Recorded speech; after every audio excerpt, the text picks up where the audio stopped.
বাবা তুমি অন্যের দিকে আঙ্গুল কেন দেখাও? তোমার দিকে তো 3 আঙ্গুল ফিরে তাকায় আছে। তুমি বলো তুই খারাপ, 3 আঙ্গুল তোমাকে বলে তুমি খারাপ। 1 আঙ্গুল বলি তুই খারাপ, 3 আঙ্গুল আমার দিকে ফিরে কয় তুই খারাপ। অন্যের দোষ দেখিও না, নিজেরটা আগে সংশোধন করো।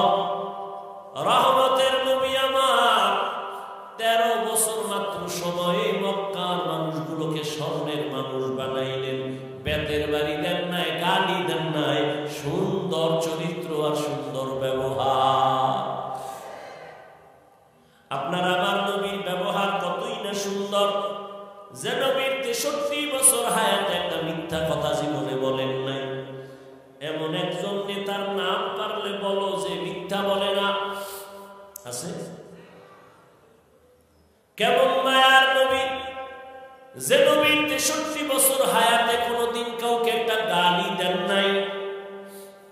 এমনকি নবীর সামনে দাঁড়ায় বহু বেঈমান গালি দিছে, নবী একটা গালির জবাবও দেন নাই। আরো আশ্চর্য কথা, 63 বছর হায়াতে রহমতের নবী কোনদিন তার দুটো চোখ মোবারক দিয়া গরম ভাবে কারো দিকে তাকান নাই। কেমন মায়ার নবী আমার! ওই নবীর আদর্শ সামান্য হলেও আপনার মধ্যে আছে, আমার মধ্যে আছে। এর কারণে ১,৫০০ বছর পরেও নবী নাই, কিন্তু নবীর আদর্শের কারণে এই ঠান্ডার ভেতরে মানুষগুলো পৃথিবীর নিম্ন বিছানায় বসে থাকা, এটা কেমনে সম্ভব? মদিনা বলা নবীর আদর্শ মানার কারণে সম্ভব। ইমামুল আউয়ালিন আল আখিরিন বহরে সাদকা রাহমাতাল লিল আলামিন সাইয়্যিদুল কাউনাইন খাতমুল মুরসালিন আখিরাত বুদে ফখরুল আউয়ালিন।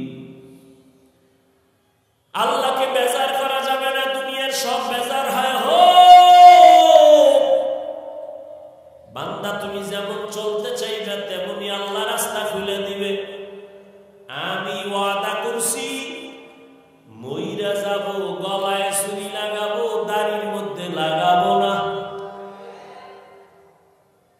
আমি ওয়াদা করেছি মরিয়া গেলে যাব, কোনোদিন হারাম খাবো না। আল্লাহ হালাল ব্যবস্থা করে নাই? মহামারী করোনায় সবাই মরে মরে মরে, চাকরি নাই, ব্যবসা নাই, দোকান বন্ধ, ফ্যাক্টরি বন্ধ, ট্রেন বন্ধ, গাড়ি বন্ধ, সব বন্ধ। একটা উলামায়ে কেরামের মাদ্রাসাও বন্ধ হয় নাই।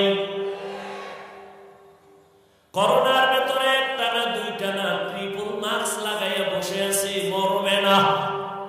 কিন্তু এই সময় শত শত করোনার লাশ, ছেলে হইয়া বাবার কাছে যায় না করোনা, মাইয়ার করোনা মা কাছে যায় না, মায়ের করোনা সন্তানের মায়ের কাছে যায় না। ঠিক ওই বিপদের সময় আমার দেশের টুপিওয়ালা উলামায়ে কেরামেরা ওই লাশগুলো নিজের কাঁধে নিলেন, গোসল করাইলেন, কাফন পরায়া, জানাজা পরায়া কবরে রাখলেন। একজন হুজুরেও করোনায় মরে নাই। কাদের কুদরত দারি বারকামাল আনতা রব্বি আনতা হাসবি যুল জালাল তুহি কাদের জলিলুল্লাহ জাহাদা বহর হালে তুহি মেরা নেগাহদা। আলেমের আপন বন্ধু বানাইছে যুবক বাবা। আলেম যদি শান্তিতে থাকে, কসম আল্লাহর তুমিও শান্তিতে থাকবা। আলেমের যদি বন্ধু বানাইতে পারো, আলেম যদি জান্নাতে যায়, আল্লাহর কসম তুমিও জান্নাতে চলে যাইবা। আলেমের সাথে বন্ধুত্ব যদি রাখো, এত বিপদ এত বিপদ এত বিপদ, কিন্তু দেখছো নি আলেমের কোনো বিপদ আছে? আছে? একদল কান্দে সব হারাইলাম, আর একদল কান্দে পাইয়াও পাইলাম না। কিন্তু হুজুরদের কোনো পেরেশানি নাই, আগেও যেমন এখনো তেমন, সামনেও তেমন। চেয়ারম্যানের চেয়ারের মেয়াদ শেষ, আমগো হুজুর গো চেয়ারের তো মেয়াদই নাই, আবার শেষ কিসে? হ্যাঁ ঠিক। আবার দেখো লোকটা আওয়ামী লীগ করে, বিএনপি করে, কিন্তু হুজুরের সাথে গভীর কালেকশন লাগাইয়া দাড়ি রাখছে, নামাজ পড়ে, মাদ্রাসায় দান করে, মসজিদে দান করে। যত বিপদ আসুক না কেন, ওই আল্লাহর বান্দার উপরে কোনো বিপদ আসে না। এই যত ঝামেলা দেখো সোনার বাংলায়, সব আলেমের সাথে বেয়াদবি করার ফলাফল কি? লাফাইতেছ না? খুব লাফাইতেছ। কি আওয়ামী লীগ শেষ? শিক্ষা নাও, লাফাইও না। শিক্ষা নাও যে জুলুম করলে কপাল তোমারটাও শেষ। তোমার পরিণাম ফল এমন হবে যদি জুলুম করো, আলেমের সাথে যদি বেয়াদবি করো, তোমার কপাল পূর্বে বিল্ডিং পরে থাকবে, বিল্ডিং ওয়ালা পালাতে হবে। মাস্তানি করে কি লাভ? মুকুটহীন সম্রাট হও লাভ। টাকা দিয়ে সম্মান কিনলে ফুলের মালা, পরে জুতার মালা। আর আমার মাওলার দেওয়া সম্মান এখানে ফুলের মালা, দুনিয়ায় বাদশাহ, পরকালেও বাদশাহ। সম্মান দেওয়ার মালিককে। এই জন্য আল্লাহর নবী কয়, দুনিয়ার সবাইকে বেজার করা যাবে, আমার মালিকের বেজার করা যাবে না। আর মালিকের কেন বেজার করবা? আমার মালিক তো বড় আদরের, মোহাব্বতের। আমার আল্লাহ তো আমাদের সাথে কোনো স্বার্থ নিয়ে কথা বলে না। আল্লাহ তো এত দেওয়া কি দিলেন যার কোনো সীমানা নাই। আল্লাহর দেওয়া পানি ভোগ করতেছি দুনিয়াতে আসার থেকে, জমিন ভোগ করি আল্লাহর, সূর্যের আলো ভোগ করি আল্লাহর দেওয়া, চাঁদের আলো ভোগ করি আল্লাহর দেওয়া, গাছের ফল খাই কে দেয়? জমিনের ফসল খাই কে দেয়? আল্লাহ দেয়। ওই আল্লাহর দেওয়া খাইয়া ঘুমাইছো, আল্লাহ যদি ঘুমের থেকে না সজাগ করে, দুনিয়ার কেউ সজাগ করতে পারে না। আল্লাহ এত দেওয়া দিছেন, কিন্তু এর বিরুদ্ধে আমরা আল্লাহর উল্টা কম করা করি নাই। আজান হইছে, আজানের দরকার নাই, নামাজ পড়ে লাভ কি? মুসলমানের বাচ্চা কর, নামাজ দিয়া হবে কি? এত সওয়াব রাখবো কই? এটা মুসলমানের সন্তান বলে এত সওয়াব রাখবো কই? একটুখানি নেকের তরে রোজ হাসরের মাঠেতে, বাবা ঘুরবে ছেলের পিছে, ছেলে বাবার আগেতে। আহাতে মন কঠিন দিনেতে, নামাজ তোমায় ভুলবে না। ঠিক মতো পড়িলে নামাজ, জান্নাত তোমার ঠিকানা।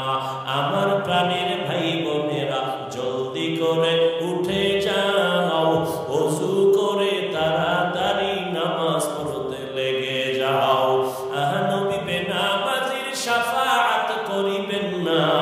ঠিক মতো পড়িলে নামাজ, জান্নাত তোমার ঠিকানা। সব আল্লাহর দেখাইতেছো, বিরোধিতাও আল্লাহর করতেছো। আল্লাহ কয় নামাজ পড়, আমি নামাজ না পড়লেও দিল পরিষ্কার।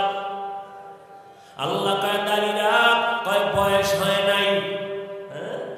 তোমার ঘরে তোমরা দুই ভাই বোনের যুবক, খেয়াল কর, 24 ঘন্টা মোবাইল লইয়া মরো, বেহেশতের বাগানে মোবাইলটা হাতে না নিলে কি গজব করবে খোদা? না মাস্তানি লইয়া বইছো ওয়াজের প্যান্ডেলে? 24টা ঘন্টা মোবাইল, বাথরুমে মোবাইল, ঘরের মধ্যে মোবাইল, সারাটা রাত মোবাইল হাতে নিয়ে কবিরা গুনাহ, কবিরা গুনাহ, কবিরা গুনাহ। চেহারাটা নষ্ট করে ফেলেছো, লজ্জা শরম করে না?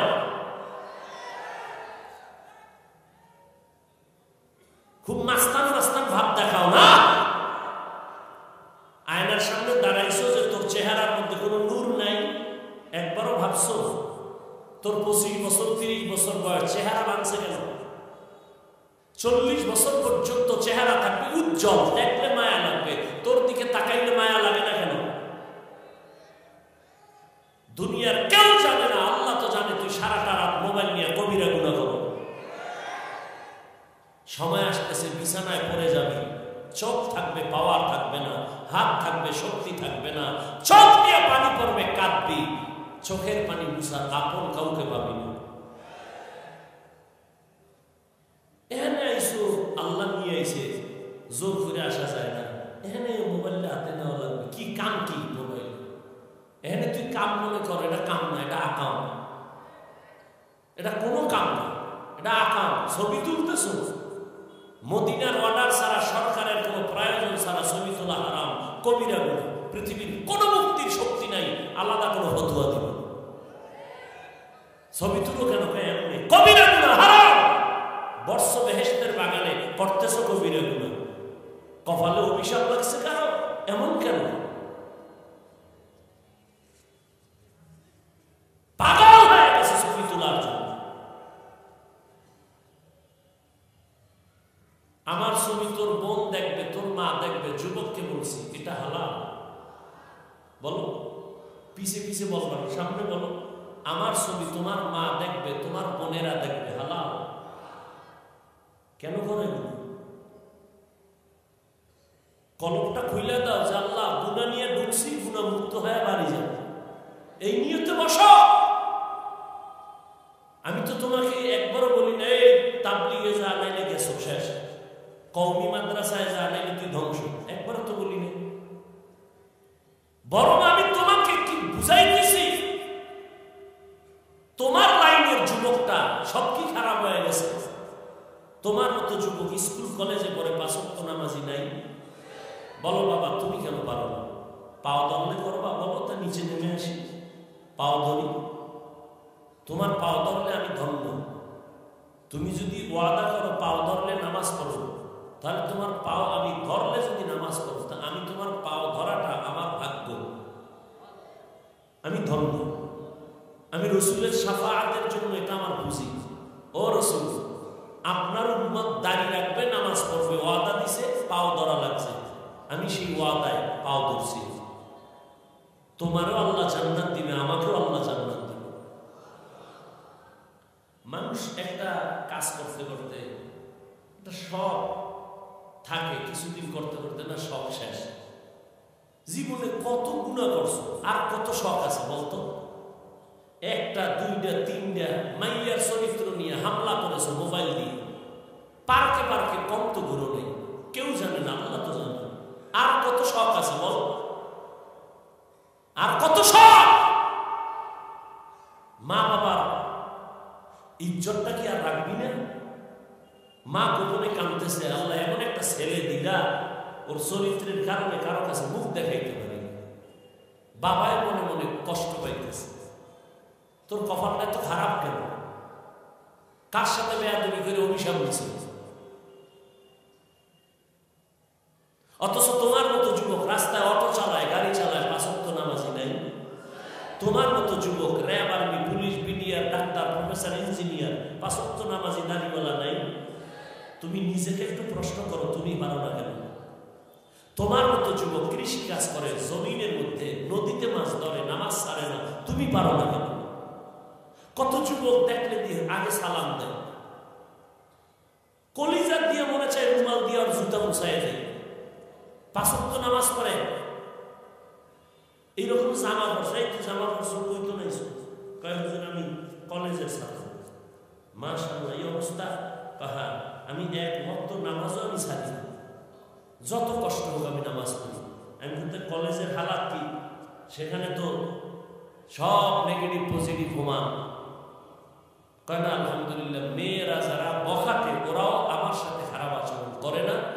যদি ওরা উল্টাপাল্টা করে, ওরা বলে আল্লাহকে কিছু করিস না, ও তো নামাজ পড়ে, বুজুর্গ মানুষ, ওরা আলাদা চাই। মেয়েরাও কয়, ছেলেরাও, আর শিক্ষকেরাও দোয়া করে, অনেক দোয়া করে, জীবন ধন্য। তুমি ডাক্তার হও, তবে তাসলিমের মতো হইও না, জুতা খেয়ে পালাইতে। ডাক্তার হও, বেয়াদব হইও না। ইঞ্জিনিয়ার হও, বেয়াদব হইও না। প্রফেসর হও, বেয়াদব হইও না। মা বাবার দোয়া নিও, জীবন সফল হবে। ডাক্তার হলো, শিক্ষকের দোয়া নিও। তোমার মা বাবা তোমাকে সায়েন্স শিখায় নাই, আমি হাফিজুর রহমান রে আমার মা দোয়া দিছে, বাবা দিছে, দিতেছে এখনো। কিন্তু আমার এই চেয়ারে বসাই মা বাবায় বয়ান শিখায়নি। আমার বয়ান করা শিখেছে আমার শিক্ষক উস্তাদ, হাতে ধরে ধরে। অতএব উস্তাদের সাথে বেয়াদবি করলে মরার আগে তোর বিদ্যা সব ধ্বংস হয়ে যাবে। মা বাবার সাথে বেয়াদবি করবি, মরার আগে পঙ্গু হয়ে যাবে। আলেমদের সাথে বেয়াদবি করবি, মৃত্যুর আগে চাকা নিচে তোর মাথা ঢুকে যাবে, অনুভব করবি না, পা ভেঙে যাবে। সব জায়গায় বেয়াদবি চলে যাবে। বহু মাস্তান বাড়িঘর ছাড়া খবর নাই, জমিনে আছে না আসমানে গেছে। বহু মাস্তান, আল্লাহ হেদায়েত দান করুন। আল্লাহ বলেন আমাকে ভয় করো, আর আমার প্রিয় বান্দা আছে জমিনে, এদের বন্ধু হয়ে থাকো। বন্ধু কারা? আল্লাহ পাক কোরআনে শব্দ বলেছেন সাদিকিন, সত্যবাদী। বলে সত্যবাদী মানে সত্য কথা বললে ওলা কয় না, সত্য কথা তো হিন্দুরাও বলে না। তো সত্যবাদী বলতে তার টোটাল জিন্দেগিটাকে সততার পর্দা দিয়ে আটকানো। পৃথিবীতে কার মতো? এক ব্যক্তি আছে পৃথিবীর শ্রেষ্ঠ সততা মানদণ্ডে, তিনি রহমতের নবী। তার মতো সত্যবাদী সততার জিন্দেগি নিয়ে কেউ চলে চাইলে উহুদ পাহাড় স্বর্ণ বানাইয়া খুব আরামে চলতে পারতেন, খুব শান সহকারে চলতে পারতেন। সুলাইমান নবী সিংহাসনে চলে, বাতাস তার চালিকা শক্তি, কোনো তেল নাই। জুলকারনাইন সিংহাসন নিয়ে চলতেছে, বাতাস তার চালিকা শক্তি। রহমতের নবী মক্কা থেকে মদিনায় হিজরত করে চোখের পানি ছেড়ে কাঁদতে কাঁদতে 14 দিন লাগায় মদিনায় গেছেন। হেঁটে হেঁটে রসুলের পা ফুলে গেছে, ব্যথা হয়ে গেছে। রসুল নামাজে দাঁড়ায় কষ্ট করে, ওহুদের ময়দানে রসুল দান দান শেষ করে ময়দানে পড়ে গেছেন। সুলাইমানের মতো চাইলে কি রসুল পারতেন না? বরং নবী বলেন আল্লাহ আমি ধনী চাই না। তো নবী চান কি? আমি গরিবী হালাতে বাঁচতে চাই, গরিবী হালাতে মরতে চাই, গরিবদের সাথে কিয়ামতে উঠতে চাই। আর গরিবদের নবী কয় গরিবেরা কষ্ট পাইস না, আফসোস করিস না, বড় লোকের বিল্ডিং আর টাকা দেখে কোনো দুঃখ করবি না। ওই বড় লোকের গোষ্ঠী জাহান্নামের কীট হইয়া হাসরের ময়দানে জান্নাতে যদি যায়ও, এই সম্পদের হিসাব দিতে দিতে তুই 500 বছর আগে জান্নাতে যাবে। ওই তো বললাম শুরুতেই, ওই টাকার মাস্তানি করে লাভ কি? সুইস ব্যাংকে কোটি টাকা তোর 14 গোষ্ঠী কেউ খাইতে পারলো না, এই টাকার বাহাদুরি করে লাভ কি? ওই 10 তলা বিল্ডিং দেখাইয়া লাভ কি? যে বিল্ডিং এ তোর ঘুমানের জীবন হলো না। এর সে খেরের ঘর ভালো, টিনের ঘর ভালো। কি মোটা পাতার হোগলায় ঘুমানো ভালো, চাটাইতে ঘুমানো ভালো। আমরা বাড়ি নাই, গাড়ি নাই, বস্ত্র নাই, কিচ্ছু নাই, আমার সম্মান কমছে? কমছে? কমে নাই। ও পিছে পিছে অনেকে কিছুই বলে, সামনে এলে হুজুর দোয়া করে। কোন মাস্তান সামনে আসে না, পিছে পিছে বলে। এটা পিছে বলার অভ্যাস তো এটা জন্মগত একটা ফেতরাতি অভ্যাস। আর একজন আর ভালো সইতে পারি না, এটা দুনিয়াতে আসার থেকেই শুরু। একটা বাচ্চা কি বুঝে? ওরে যদি কন তুই খারাপ, অমুকে ভালো, আর গরম হয়ে যাবে। আমার আম্মু খারাপ কইছে, কান্না শুরু করছে। আমার খারাপ কইলে কেন? বলো আমি গুড গার্ল, আমি গুড। এই জন কইছে না তুই খুব খুশি, আম্মু আমারে খুব গুড কইছে, ভালো কইছে। ফেতরাতে এটা অন্তরে অটো এসে যায়। অহংকার, হাসা কন্ট্রোল করার জন্য এক মেডিসিন তাকওয়া। এখন তাকওয়া কই পাই? এটা মায়ের গর্ভ থেকে নিয়ে আসে না কেউ, এটা অর্জন করতে হয়। কোথায় পাবো? যেখান থেকে তাকওয়া নিয়ে আসবো, রাখবো কই? তাকওয়া রাখার জায়গা অন্তর। কোথা থেকে আসবো? আনবো, বলে আনার ঠিকানা নাও। লিকুল্লি শাইইন মা'দিনুন ওয়া মা'দিনুত তাকওয়া কুলুবুল আরিফিন। ভালো ভালো জিনিস রাখার গোডাউন হলো একটা গোডাউন, আর তাকওয়ার গোডাউন হলো আল্লাহর মহব্বতের গোলামদের কলব। আল্লাহর গোলামদের কলব হলো তাকওয়ার ফ্যাক্টরি। তাদের সাথে বন্ধুত্ব করো, তারা যদি নেক নজর দিয়ে তাকায় তোমার অন্তরে তাকওয়া চলে আসবে। আল্লাহর